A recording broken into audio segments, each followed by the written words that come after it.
और एक्सेप्ट कीजिए इस बिजनेस को, शर्माने की जरूरत नहीं, एक्सेप्ट कीजिए।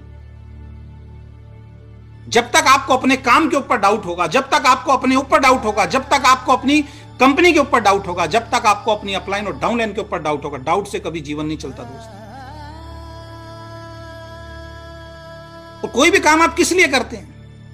पहला जरूरत, दूसरा शौक, तीसरा मजबूरी। अगर ये बिजनेस, डायरेक्ट सेलिंग बिजनेस आप जरूरत के लिए कर रहे हैं, बहुत बड़ी अचीवमेंट आने वाली नहीं है। अगर इसको शौक के लिए कर रहे हैं तो बहुत बड़ी अचीवमेंट आने वाली नहीं है। इसको मजबूरी में कर रहे हैं तो बहुत बड़ी अचीवमेंट आने वाली नहीं है। लेकिन अगर आपने अपने ड्रीम लिखे हैं, आप सपनों के लिए इस बिजनेस को कर रहे हैं, तो ये बिजनेस चलेगा। ये ड्रीमर्स लोगों का बिजनेस है, ये सपने पूरे करने का बिजनेस है। जो चीज आपके रिश्तेदार, दोस्त, पड़ोसी ये कह रहे हैं कि ये तो हो ही नहीं सकता, कि ऐसे कैसे हो सकता है, तो 2 साल में 10 लाख रुपए की गाड़ी लेगा, समझ लीजिए अब इस बिजनेस में आप कामयाब होंगे। अगर वो विजन, वो ड्रीम आपने लिख लिया कि ये गाड़ी तो अब लेनी है, जो आपके काम से नहीं आ सकती दोस्त, लेकिन यहां से आ सकती है, बहुत सारे लोग ले चुके हैं। तो चेक कीजिए कि इस बिजनेस को जरूरत के लिए कर रहे हैं, शौक के लिए कर रहे हैं, मजबूरी के लिए कर रहे हैं, या सपने पूरे करने के लिए कर रहे हैं। और जिसके सपने बहुत बड़े होते हैं ना, फिर उसको चैलेंज नजर नहीं आते हैं। जिसके सपने बहुत बड़े होते हैं, फिर उसको चैलेंज नजर नहीं आते मेरे दोस्त। लेकिन जिनके सपने बहुत छोटे होते हैं, या होते ही नहीं है, या जिनको अपने सपनों पे भरोसा होता ही नहीं है, या जिनको अपने ऊपर भरोसा नहीं होता, इतना सा भी चैलेंज आ जाएगा ना, वो बैक टू द पवेलियन हो जाएगा, छोड़ देगा इस बिजनेस को। एक मीटिंग में गया था, एक लीडर ने बोला था कि जब आपके पैर में कांटा चुभ जाता है तो क्या करते हो?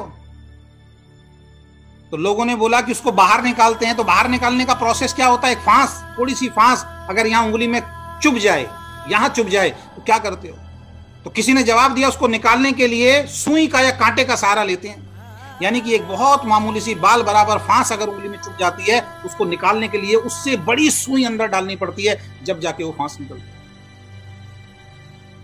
तो हमारी जिंदगी में जो गरीबी की फांस है ना दोस्त, जो चैलेंज, जो दिक्कत, जो परेशानी हमारी जिंदगी के अंदर है ना, उन दिक्कतों को निकालने के लिए कुछ बड़ी सुइयां तो सर हमें अपने शरीर में चुभवानी पड़ेंगी, तब बाहर निकलेगी, तब बाहर निकलेगी। घर छोड़ना पड़ेगा, लिस्ट बनानी पड़ेगी, प्रोडक्ट परचेज करना पड़ेगा, मीटिंग ट्रेनिंग में आना पड़ेगा, लोगों के सवाल किस तरीके से, जवाब किस तरीके से दिए जाते हैं, सीखना पड़ेगा मेरे दोस्त, तब बिजनेस चलता है।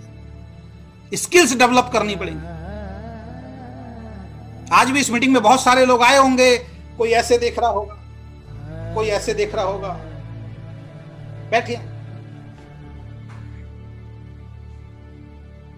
मैं ये नहीं कह रहा हूं आपका घर है, बहुत अच्छी बात है, मेरा भी घर है, मैं आराम से बैठा हूं, तो मैं भी तो सैंडो में मीटिंग, सैंडो बनियान पहन के मीटिंग दे सकता था मेरे दोस्त। लेकिन नहीं, first impression is the last impression. आपको पता नहीं है, जब आप सेमिनार में जाओगे तो आपकी डाउनलाइंस वहां पे होगी, तो आपकी डाउनलाइंस आपकी एक एक हरकत को चेक करेगी, ये इंसान कैसा है, ये मीटिंग में जा रहा है, ध्यान से सुन रहा है, नहीं सुन रहा है, ये मीटिंग में जा रहा है, सो रहा है या क्या कर रहा है, इसकी बातचीत करने का तरीका क्या है, ये लोगों से किस तरीके से बातचीत करता है, एक एक चीज लोग चेक करते हैं मेरे दोस्त। इस जूम मीटिंग में आपकी अपलाइन डाउनलाइन आती होंगी, वो चेक करते होंगे मेरा अपलाइन आया नहीं आया, मेरा अपलाइन आया नहीं आया, और आपने डाउनलाइन को लिंक भेज दिया और आप मीटिंग के अंदर नहीं आए, तो क्या मेरा अपलाइन ही नहीं आता तो मैं भी क्यों आऊं? एक्सेप्ट कीजिए, ड्रीम्स के लिए काम करना है दोस्त, सपने पूरा करने का बिजनेस है। सपने पूरा करना कोई बच्चों का खेल नहीं है, सपने पूरे करने में तो दोस्त कड़ी मेहनत करनी ही पड़ेगी। 4, 5, 10 दिन, 1, 2 महीना, साल भर में सपने पूरे नहीं होते दोस्त, 2 से 3 साल तो देने पड़ेंगे।